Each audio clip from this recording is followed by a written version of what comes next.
തക്കാളി 1 കിലോ, പരിപ്പ് 100 വേണം. ഓ എന്റെ തുളസി, ഞാനിരുന്നു തീർത്തോട്ടെ.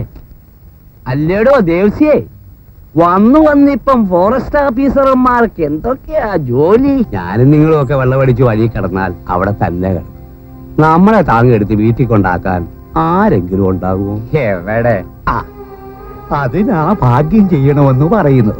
നമ്മൾ വീണ് കിടന്നാലും താങ്ങിക്കൊണ്ടുപോകാനൊക്കെ ആളുകളുണ്ടാവും. പക്ഷെ നല്ല ചന്തമുള്ള പെമ്മക്കള് വീട്ടിൽ വേണം കേട്ടോ.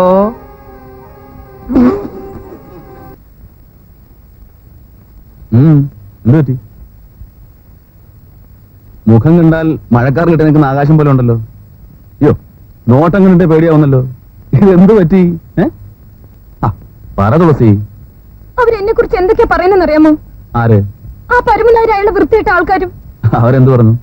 നമ്മളെ രണ്ടുപേരും ചേർത്ത് അതും ഇതും കഥകൾ ഉണ്ടാക്കി പറയുന്നു. അത്രേ ഉള്ളൂ. തമാശയാ? എന്നെ ചേർത്തല്ലേ തുളസിയെ പറ്റി പറയുന്നത്? പറഞ്ഞോട്ടെ, എനിക്കതിൽ സന്തോഷമുള്ളൂ. ഒന്നുമല്ലെങ്കിലും ഞാൻ സാമാന്യം മര്യാദക്കാരനായ ഒരു ചെറുപ്പക്കാരനല്ലേ. അതൊന്നോർത്തെ. ഇനി അവനെ കാണുമ്പോ നല്ല കടുപ്പത്തിൽ ഒരു ചായ വാങ്ങിച്ചു കൊടുക്കാന്ന് പറയും. എന്നെയും തുളസിയും ചേർത്ത് കഥകൾ ഉണ്ടാക്കിയതിന് അതൊരു നല്ല കാര്യമല്ലേ?